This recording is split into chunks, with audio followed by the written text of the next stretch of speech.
What's up, and welcome to another edition of Locked On NBA, the biggest stories with the local experts. I'm your host, Jackson Gatlin, also host of Locked On Rockets right here on the Locked On Podcast Network. Today, we're joined by Nick Angstadt from Locked On Mavs to discuss the Dallas Mavericks' struggles in close games this season, the fact that they desperately need to get Luka Doncic some extra help. Why have the Mavs taken such a step back defensively this season? Plus, what is the optimal role for Christian Wood in Dallas? But first, today's episode is brought to you by LinkedIn.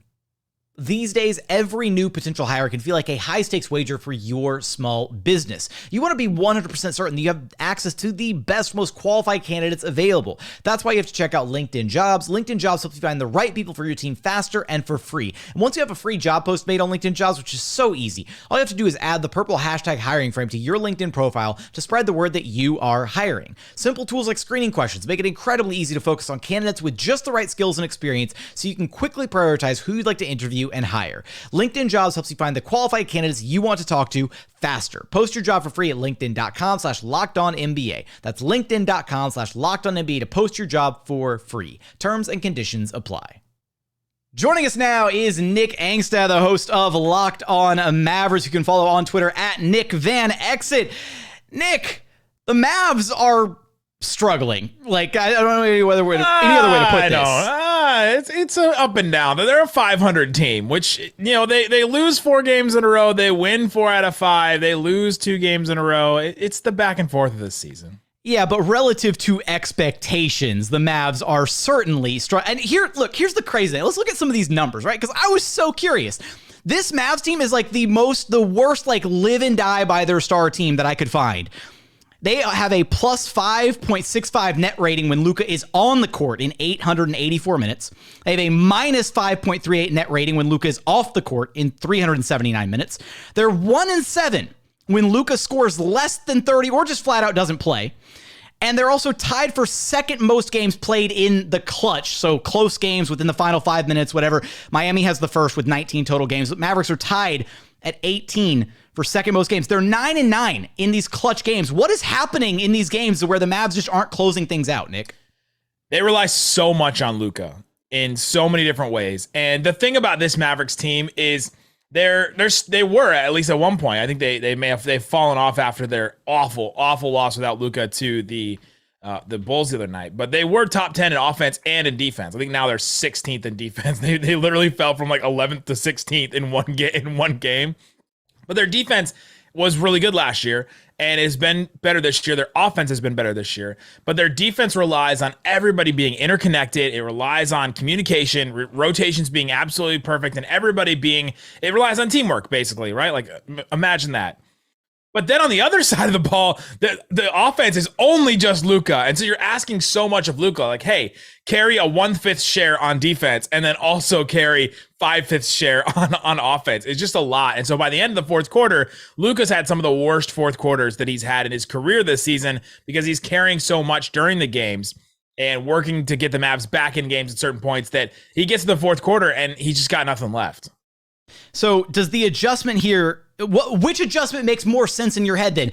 Get Luka some more help offensively so he's not shouldering so much of that weight, or build a different defensive scheme where he can take plays off defensively? They can't build a different defensive scheme. Like, they just don't have they don't have the players for it, right? Like, their centers are Dwight Powell and Maxi Kleber, who are, you know, they can rotate, they can switch out on guards, they can do that kind of stuff. You throw Christian Wood out there every once in a while, I don't know what he's going to do on defense for you, but like that, their solution was going to be bring in a guy like JaVale McGee with the only amount of free agency money they had this summer, somebody that could defend the rim in a little bit better way than a Dwight Powell starting. And then that's how you could change your defense around. But then they just decided to run the same exact scheme with JaVale McGee, and then JaVale McGee ended up being so bad, he's just unplayable. It's wild how bad he was compared to how decent he was with the Suns last year. And so they can't change their defense around. What they can try to do is, all right, let's change some of our rotations here and there. Jason Kidd has been adamant that the first 10, 20 games of the season, he doesn't think matter that much. And so then he just is going to change some things after that. He's inserted Tim Hardaway Jr. into the starting lineup. That turned out to work pretty well for about 5 games, which is probably about how long it should have worked. Tim was shooting like 50% from 3. Dinwiddie has been in the starting lineup. You have, JaVale McGee got taken out of the starting lineup for Dwight Powell. Like, he's changed a couple things and moved some stuff around. This team just doesn't have the talent at certain points to carry when Luka's not there. You look at their 2 losses without Luka this season, the Bulls by like 30 points. This team literally gave up 60 points in 16 minutes in that game the other night. Literally the most amount of points that the Mavericks team has allowed in franchise history in one half. They allowed 82 points. And then their other loss was to your Houston Rockets without Luka. Who tied for the second most in franchise blocks in a single game. Block party in Dallas. So many blocks in that game. So you just see, it's just so obvious that this team just doesn't have the talent. And this was a problem even last year. For all the talk about, they're going to miss Jalen Brunson so much. Yes, they are. They definitely are. They at times last year were like, we still need some more talent. We still need somebody else next to Luka. Brunson wasn't the surefire answer at times last season. He just helped them be a little bit better than they were now. And then their identity in that trade last year of trading Porzingis for Dinwiddie helped them find their identity enough that they just surged in the second half of the season. But last year, they started 16-18 too, right? They started in a really rough way. A lot of it was because of COVID and different things. But as soon as they found their identity, they were off to the races. How worrisome, Nick, is some of the body language, maybe some of the frustrations kind of, boiling over, I guess, for Luka, which it looked especially bad after that loss against the Bucks.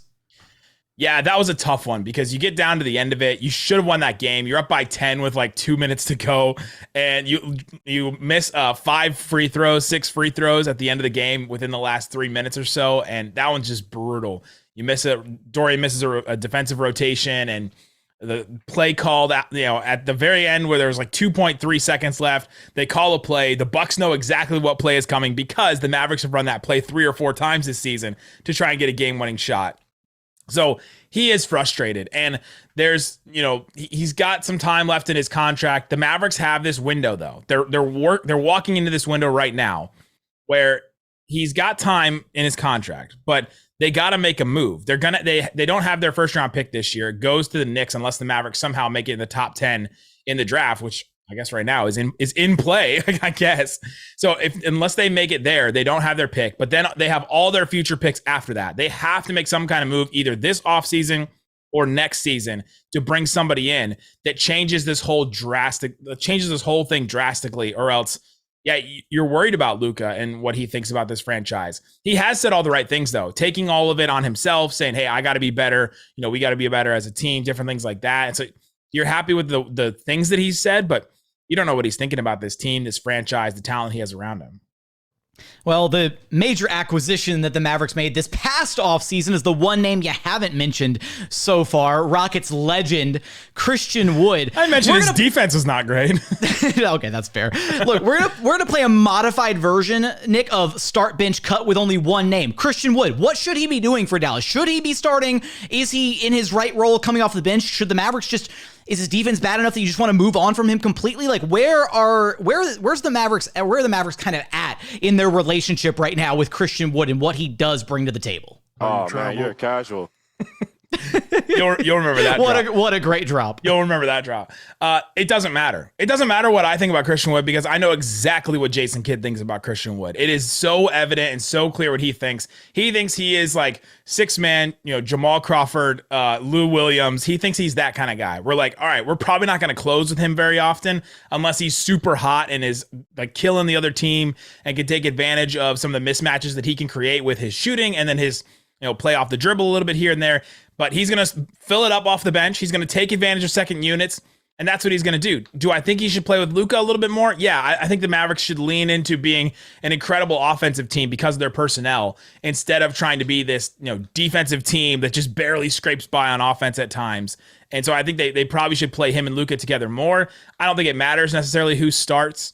Their starting unit has been a little bit better than it was at the beginning of the season where they were getting off to really slow starts, but I don't think he's going to close a lot of games. I don't think he's going to start anytime soon because Jason Kidd doesn't trust him at all. And you do get a mixed bag with Christian Wood. You get some really awesome plays where you look at it and you go, dang, he just destroyed Jock Landale on a drive. Or man, he just hit a 3 right in Jokic's face and spread out the defense and all that kind of stuff.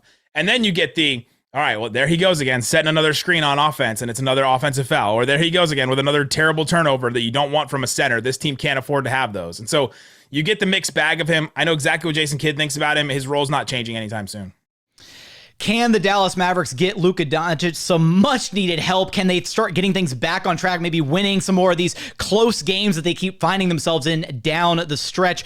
You're going to have us covered for all of that and more over at Locked On Mavs. Nick, I appreciate you stopping by Locked On NBA with me. Anytime. Oh, man, you're a casual.